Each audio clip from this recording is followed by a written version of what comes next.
Jaisa Deepak ji, you've done a lot of work about civilizational narratives. I'd like to hear, how do you see this shaping kind of our understanding of constitutional sovereignty, especially in the wakes of security challenges like we faced recently? So, if I have to weigh in on the question of, is there a conflict between the Nehruvian position as well as, and the civilizational position or the Hindutva position, there is a certain degree of conflict.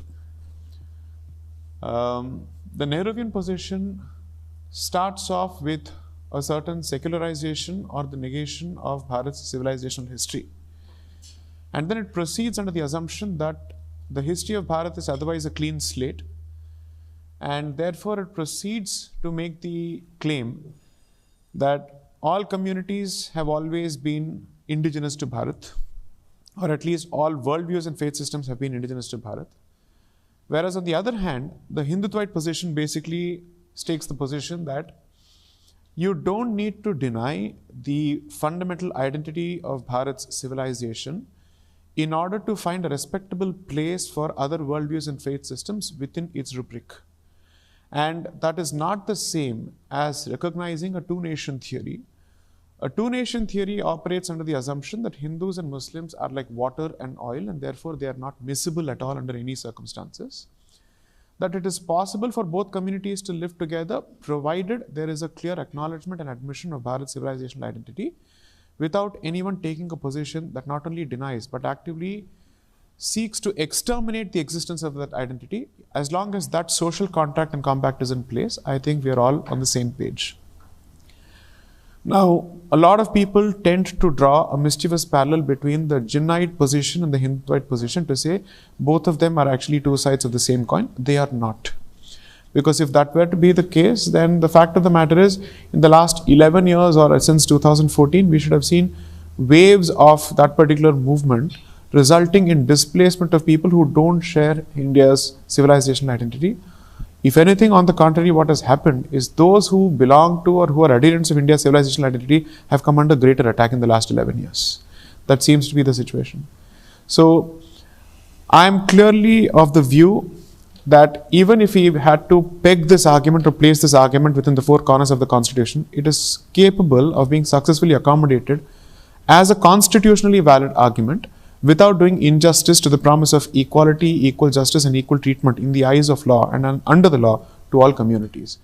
So sometimes what happens is, in our public discourse, we see an invented conflict between constitutional morality and civilizational identity. That conflict, according to me, is manufactured, and its primary goal is to cleanse and exterminate and pixelate our fundamental identity, which has serious consequences for perhaps the last standing dharmic civilization, which has withstood waves of invasions and colonial, let's say, settler colonialism. So, I will have to firmly reject the Nehruvian approach. I have taken a very clear position against it. And the rejection of Nehruvian approach doesn't automatically translate to adoption or embracing of Jinnah's two-nation theory. There is a path in between, and that path in between happens to be Hindutva civilizationalism. That would be my position. Annamalai sir, I'd love to get your thoughts on that. I think the challenges in Tamil Nadu that Ghanshyamji brought up are slightly different, but relate very closely to what we're discussing. So I'd love to hear your on-ground kind of real-world, on-ground political experience in that. Thank you, Samyukta. I'll take some time to just get into the topic. And you marked a very important year called 2014 and the constitutional evolution.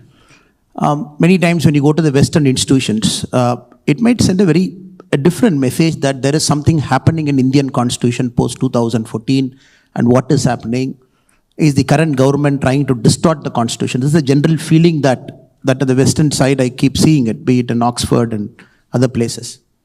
We have to understand, if at all we are talking about constitution, the ethos of constitution, protecting the constitution, it is more in the last few years. I'm going to make certain comparisons post 2014 and before that. Our constitution is amended about 106 times till now. And post 2014, we have done it 8 times, starting from 99th Amendment, 100 till 106. If somebody is carefully studying what are those last 8 amendments post 2014 we have done. We did an amendment, the first amendment we did after 2014 is to exchange certain territories with Bangladesh because we are in agreement. We took some land from them, we have to give a land. Then we brought GST. We extended the reservation in the country for another 10 years. That is one amendment. We gave 1/3 reservation to our mothers and sisters, one amendment. We empowered the state governments to decide who should be the OBCs of our country. That is one amendment. We gave a constitutional mandate to the OBC Commission. These are the 8 amendments we have done post 2014, which each of those single amendment has actually strengthened the Constitution, taken the Constitution forward, so that what you mentioned about the preamble of the Constitution, it is strengthening. If you go slightly previously, the kind of distortions we have seen, I'm only mentioning a couple of amendments, 24th, 25th, 29th, 39th, 42nd. These amendments I'm mentioning in particular because these are classics. When somebody talk about, oh, we preserved the identity of Bharat post-2000, post-1947 till about 2014, now everything is distorted. People should just go and read the 39th Amendment, which was simply brought in on a Thursday in the Parliament, August 7, 1975, which is a Thursday in the Lok Sabha. They brought an amendment to say nobody can question the election of a Prime Minister, the President, the Vice President and the Speaker on a Thursday. August 8, 1975, which is a Friday, the Lok Sabha passes. August 9, 1975, which is a Saturday, 17 legislative assemblies of our country, suddenly they call for a session in the Legislative Assembly, they endorse it. August 11, 1975, which is a Sunday, the President signs it.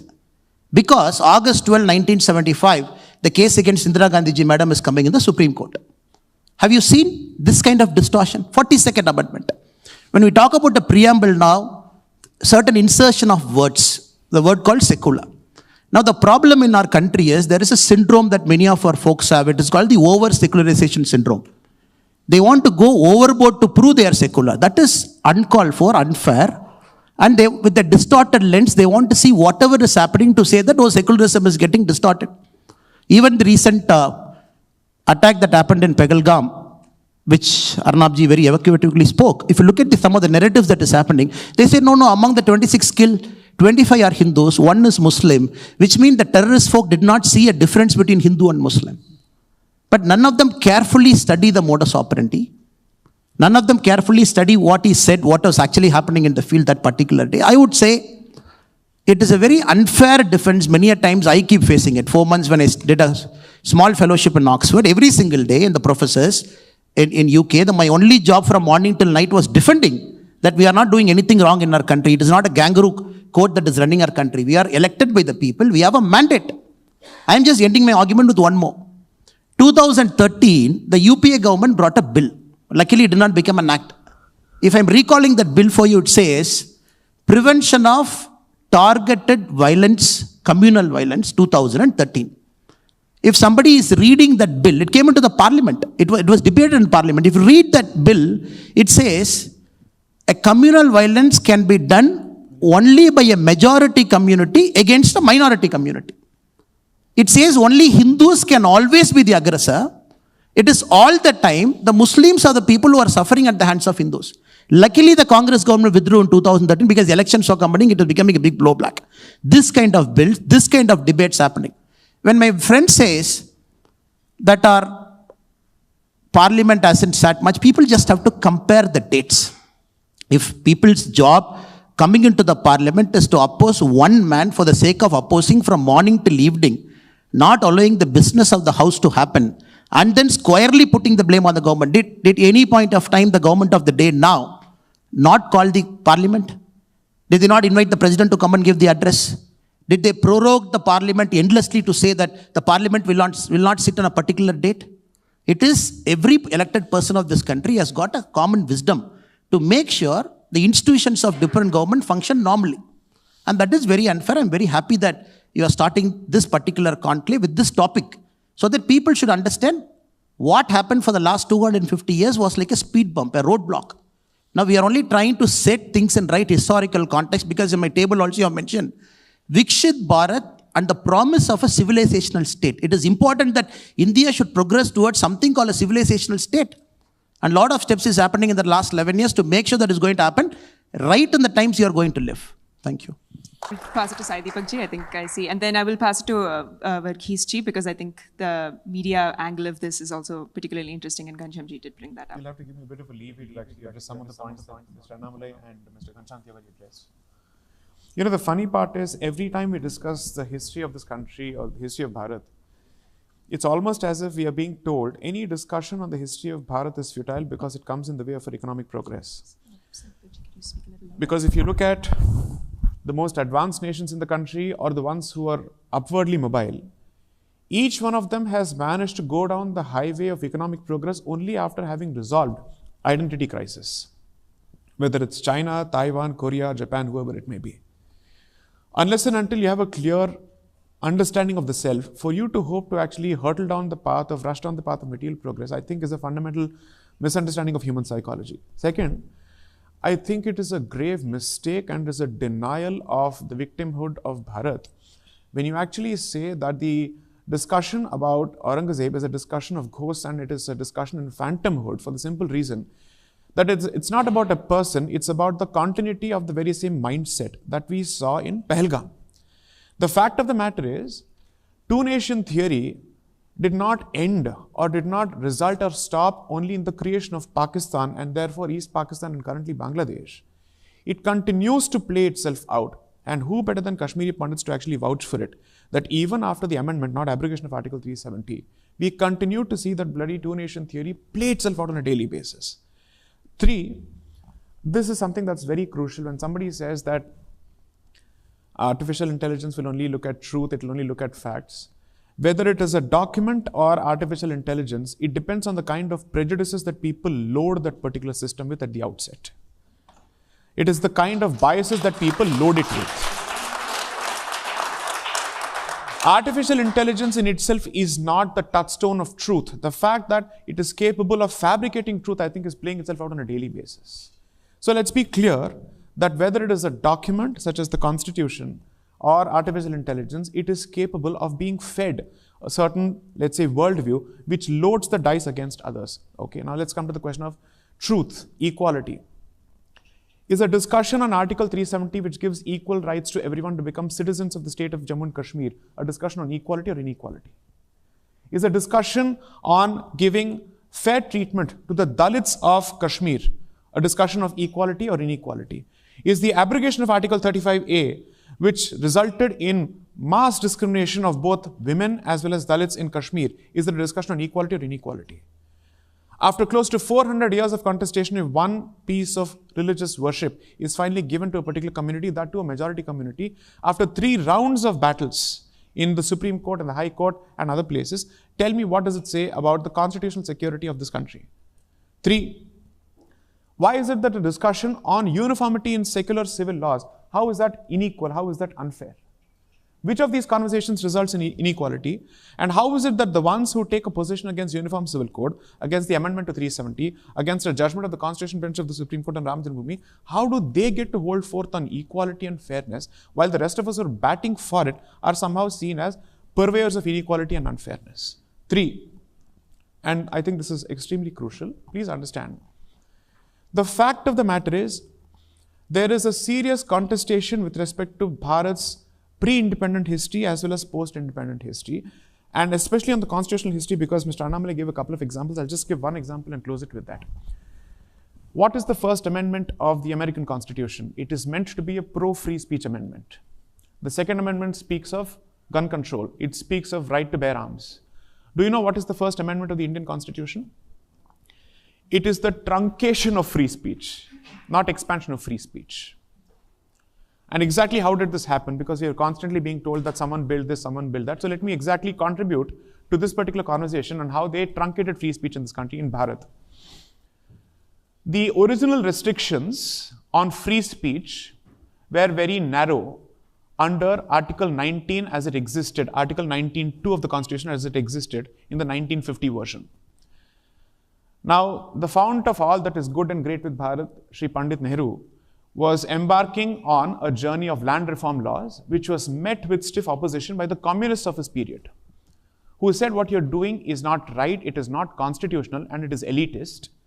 And they were writing tomes and tomes of articles criticizing his land reform initiatives across the board. One of them was Romesh Thapar, a communist. And why is this important? Romesh Thapar versus Union of India is the very first judgment that you will read on free speech. So what did Sri Nehru do? All his land reform initiatives were put in a particular schedule of the constitution, the 9th schedule, and 9th schedule, any law that is placed in the 9th schedule is rendered immune from a constitutional challenge before any court. That was the first promulgation. The second thing that was done was to expand the scope of restrictions on free speech by making it as vague and broad as possible. Now, the person who aided him and who was the lawyer of the government at that point, the law minister, was Dr. Ambedkar, who aided Mr. Nehru's initiatives in expanding the scope of limitations on free speech. And till date, unfortunately, nobody has brought or dragged the First Amendment to the Indian Constitution to the court, challenging its own constitutionality, saying, how did this even happen in the first place? So to actually hold forth on how they've built institutions, if somebody has a problem with the extent and the state of free speech in Bharat today, then go back to the prime mover, the root cause, the first cause of all that is great and good with Bharat, Sri Nehru. This is the reality of it. The reason why the word secular was even kept outside the purvey of our preamble when the framers of the Constitution, we don't have a founding father, we have founding fathers and mothers. That is the egalitarianism of the Indian Constitution. They said secularism is a word that is capable of multiple interpretations, some of which are rank mischievous. So keep it out. It was brought in during the emergency surreptitiously, and ask yourself whether the mischief that was anticipated stands validated today on a daily basis when secularism becomes the touchstone of every policy. So I must say that please never approach constitutionalism or artificial intelligence with blinkers on as if it is free of any kind of biases or it is fundamentally neutral at the outset. It is a document, it is a man-made document, it is a man-made system. It is therefore informed by the biases of the people who create it. Finally, I'd only want to say this. The fact of the matter is, in the last 11 years, as much as I have a lot to say in terms of criticism of the current dispensation at the center, I will be the first person to say it is this dispensation that has managed to finally shape the world's positive attitude towards Bharat after decades of being associated with snake charmership. The fact of the matter is that the Indian passport today carries a lot more value since 2014 as it did before, than it did before. 3, people must constantly speak of equality, people must constantly speak of development. The fact of the matter is a politician must not just speak, the politician must do and act. Garibi Hatao became a symbol and a slogan for decades, and Garibi was never Hatao-fied until 2014, because that is the way you keep and cultivate a vote bank. Whereas the digital stack has done 2 things in Bharat. It has broken the notion that access to digital technologies must be limited only to elite spaces. 2, it shows that Indians have fundamentally high degrees of native intelligence that makes it possible for them to use these technologies. 3, it has managed to make government transfers accessible directly so that there is no slip between the cup, namely the government, and the lip, namely the people. Now tell me who's done more as opposed to speaking more. I'll leave it to the audience to decide. Now we'll open it up for questions. I'm sure a lot of people... Can I just respond to a few sure, points? Yeah, I think it's important to respond to that. A lot of words are thrown now, majoritarianism, this, that, constitutional distortion. One of the preeminent historian of our time, Arnold Toynbee, in 1971, in a lecture in Delhi, the Azad Memorial Lecture, he compared 2 countries, state of 2 countries, Poland under the occupation of Russia, 1600 to 1915, to India, continuous occupation, Bharat, by different powers to be. He said the first thing the Poles did in 1915, once they got independence from Russia, the first thing they did is, they went to their central square. Russians during the invasion have put up the Russian Orthodox Church, a symbol right in the central square, because they felt every day the Poles should see. That should be an ocular symbol of the aggressor. The Poles, first day they came, they removed that, they threw it away. They said, we are Roman Catholics, we'll put our symbol.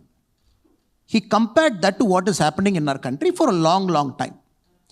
When you talk about, I'm not getting into the Ram temple now that is resolved. I'm taking about 2, 3 other issues. It is not to ponder or to take the ghost out or the phantoms out like my brother said. I'm just taking 2, 3 examples. if you don't resolve it, you become an economic powerhouse. Where is your rootedness? Of course, you are going to be an economic powerhouse. It is not that India has decelerated economically. We are only progressing. That is another chapter for another day. I'm just taking the Benares Kasi temple. 1100, Qutbuddin Aibak destroyed. Khiljis, Goris. During the Babur time, a temple was built. Aurangzeb time, again destroyed. 1809, in the communal right, again destroyed. From 1835, a court case pending to accurately say where is the temple. On top of the temple, a mosque is built. 1991, conveniently, we bring a law, because it is in the Congress manifesto. 1991, we bring a law and we say, places of worship at 1991, nobody should get into. Which was debated for 2 days. 2 days. Without a debate. Nobody can get into any of this as a debate, because we, the Congress party, we have decided, because we have a majority. 1947, when we got independence, post that date, only Ram temple is an unresolved issue. Other things are resolved issue. 1,000 years people are fighting. People are given life. It is a continuous battle. You bring a parliament law in 1991 to say nobody can debate about the Benares temple and the Gyanvapi mosque. When suddenly, when people want to talk about it, we are called as Hindutvaist, majoritarianism, and we are trying to distort the constitution. That is very unfair. Without resolving, you as a country, how are you going to move forward? Now, Mr. Chandrachud, the previous Chief Justice of our country, in one of his last judgment, he said, yes, right.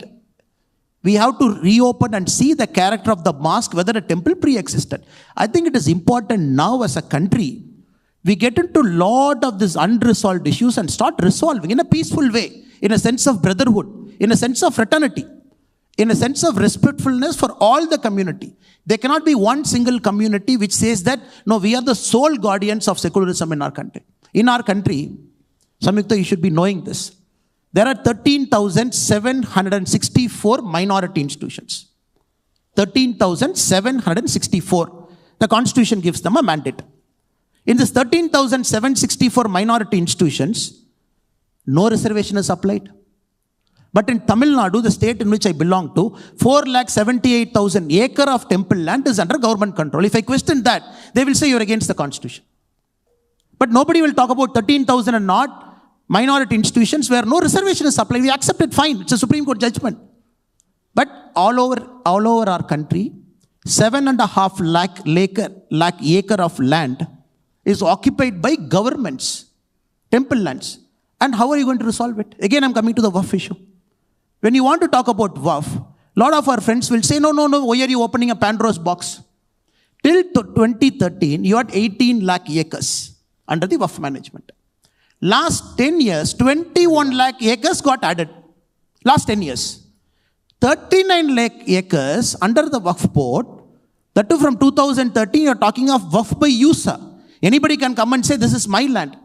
The temple lands are classified as Waqf land. Last 10 years, we have added 21 lakh acres. What stops you and me, the people of our country, from bringing a law in the parliament to clarify how a land should be classified as Waqf? Again, if you do this, people call majoritarian. No, since you are in power, you are using a majority brute force. If you want to use the majority brute force, we might not have waited for the Supreme Court judgment. You would have brought something called a Ram Temple Act in the parliament and built a Ram Temple. Why did we wait for the Supreme Court to resolve it? That is a sign of maturity, a wisdom of a country. The same way, unless you don't resolve the Madura, unless you don't resolve the Benares, unless you don't resolve all this, like my brother said, the ghost will be hiding under his bedroom, under his bathroom. One day the ghost is going to come out. It is better you allow all the ghosts and phantoms to come out now. Resolve it. Once for all, you clean your slate and then you move forward. Hello, namaste. My name is Sparsh. So just to point specifically to the 2024 election. So in the run-up to that, we had the campaign by the BJP-led government where we were paving a way for Viksit Bharat. And we had PM Modi come on multiple occasions saying we want to pave a way for Bharat that is strong and like well developed by year 2047. On the other hand, we had a very dangerous game being played by the opposition, Congress-led alliance, where they were sort of forming a caste-based narrative and saying we should have caste-based reservation, we should drive forward for a caste census and so on.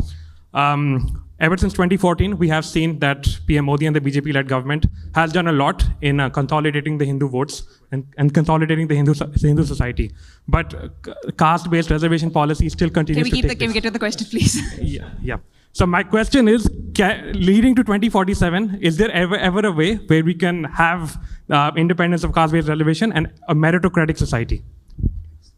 Who's the question? We request that we keep the comments short, please.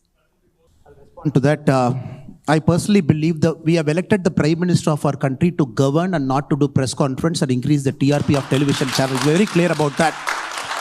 And when I sit here, I talk for the Prime Minister because we belong to the same party. All of us are Karyakarta. That is how we see it. And I am responsibly sure whoever is there, each of the words that we speak, we're very careful with respect to what we speak.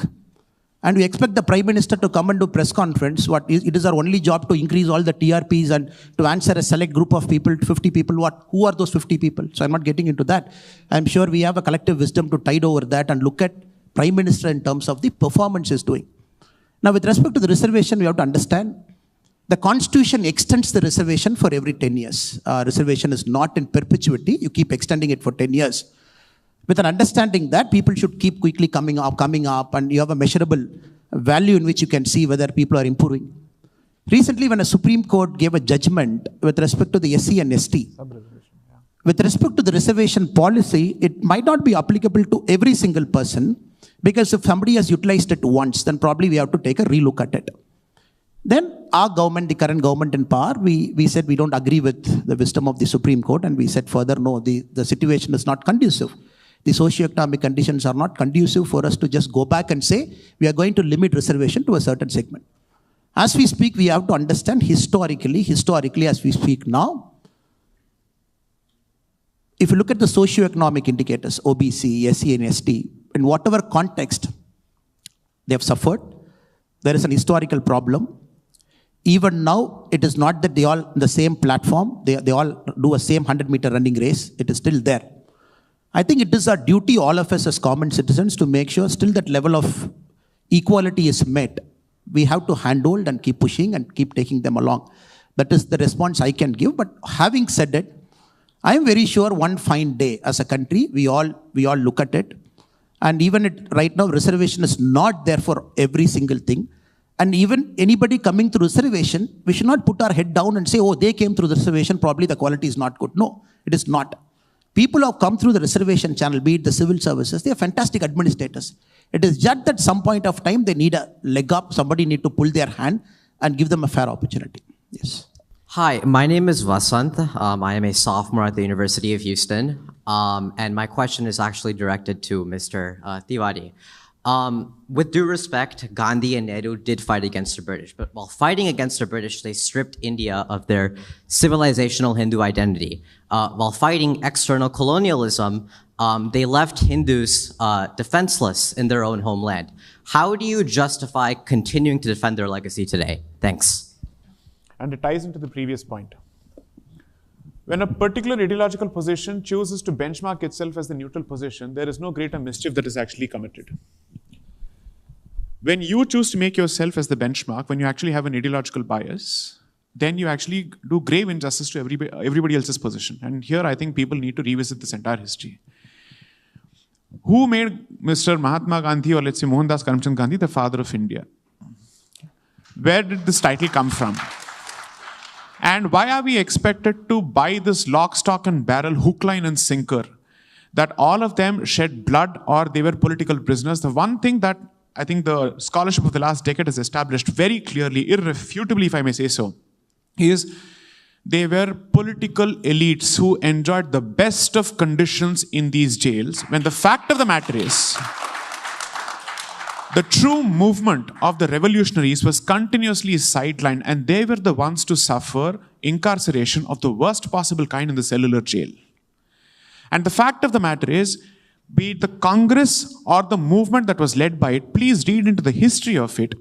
They started off by clearly saying that they only wanted the dominion status within the British Empire. That was the stated position until the revolutionaries said, this cannot be the position, we want Purna Swaraj, complete independence.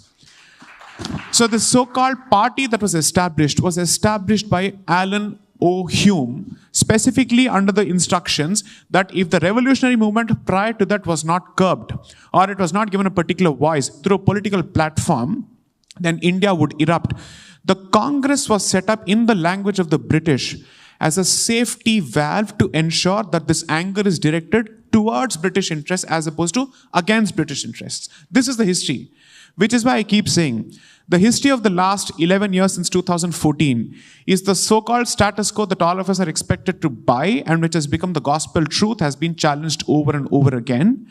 And we are the ones who are trying to exercise free speech, dissenting against an established narrative, and we are the ones who are called fascists. That is the so-called hypocrisy of the ongoing public discourse. Unfortunately, it just so happens that certain Western publications are in cahoots with the establishment when it comes to pushing this narrative over and over again, as opposed to giving us dissenters a platform and a space to explain what is the true nature of it.